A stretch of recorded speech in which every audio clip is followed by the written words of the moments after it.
Today we're doing our annual Thanksgiving meal, and that consists of our functional skills and our CBSS students here, so our 2 special education programs that we house at Truman High School. We're doing the Thanksgiving feast in the band room. We're cooking mac and cheese, cookies, and a green bean casserole, which is there in the oven.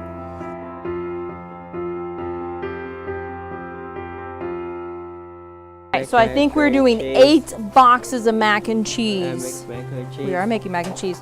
All right, so can you guys count on 8 boxes of mac and cheese? Yeah. Tablespoons versus teaspoons, and then cups, and a half cup versus a whole cup, and things like that, and how to double a recipe. I think that's a huge thing too, because a lot of time we're not doing that when we're at home. So. How much milk goes in there? Oops. 1.5 cup of milk. I feel it's a way to give back to our school by doing this. We prepare for everything. They invite them all. They do table decor. They plan what they're going to buy. They go to the grocery store, and then today's a big day where we put it all together and we get to sit down and enjoy a Thanksgiving feast together.